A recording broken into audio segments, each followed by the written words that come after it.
of the law. In 2025, the FBI arrested over 1,700 child predators, a 10% increase from 2024.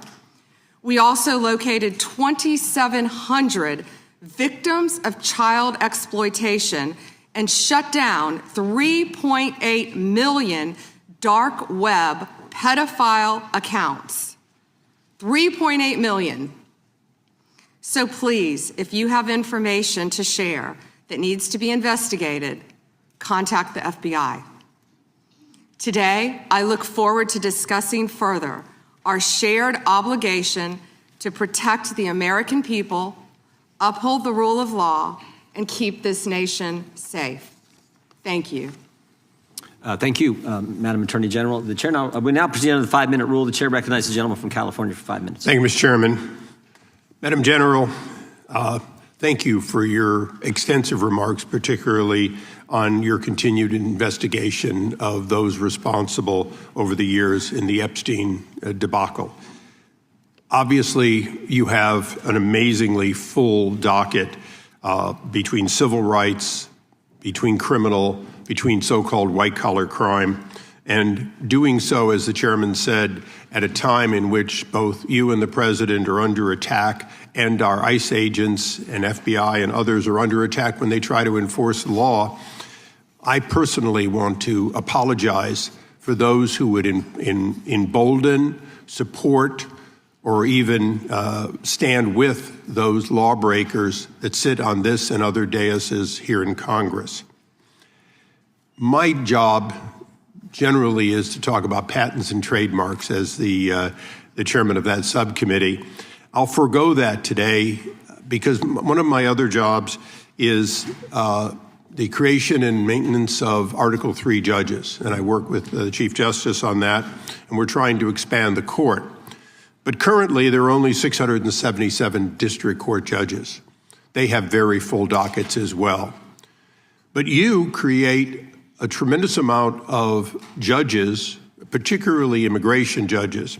You do so in order to save the court that, but adjudicate, as is requirement, each of those people who claim a right to be here in the United States.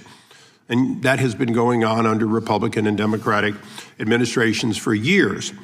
What's unique about the Trump administration this time is that you and President Trump have managed to reduce the backlog of people seeking that for the first time in decades. You are getting ahead of that tremendous backlog that caused, for better or worse, the release of millions of people with little pieces of paper saying, come back later when we call you, and often to no avail when you call. So I want to congratulate you on that because it's an accomplishment you might not take credit for and the other side would never give you credit for. But I hope you can continue to do that and do more. And I say so for a reason, because much of this hearing will be about Minneapolis and other places in which the backlog of criminal aliens, including in my home state of California, people who have hurt other people, people who have victimized their communities, is extensive. And although the overall number through adjudication may be going on, because of places like my home state, California, you're unable to apprehend people that my sheriffs want apprehended. They desperately want to cooperate, and they're prohibited by law. It is this committee's opinion on this side of the aisle that, in fact, you should be given the ability to demand that participation and that the release of a known criminal not be considered to be acceptable just because a state or city has declared itself a sanctuary. I want you to opine on just one thing that I think has been misunderstood. As I said earlier, you create and maintain those judges that adjudicate these cases. You also support so many that, in fact, have to make decisions as judges.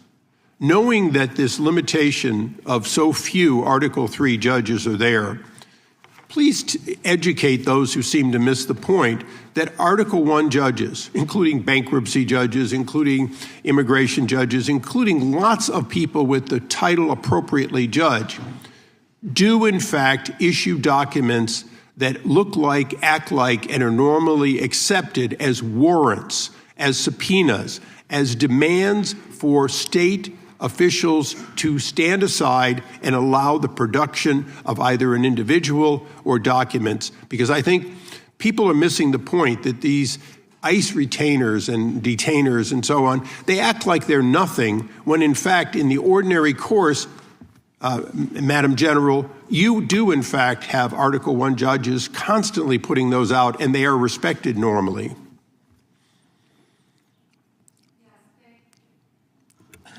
Thank you, Congressman, for talking about all the great judges.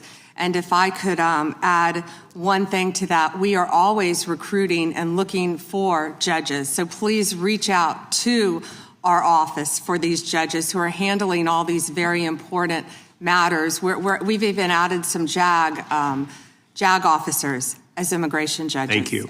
And so we're continuing to do that, but we're always seeking qualified lawyers as well to be part of that. And thank you for highlighting that, Congressman. Thank you. I yield back. Gentleman yields back. The gentlelady from Washington.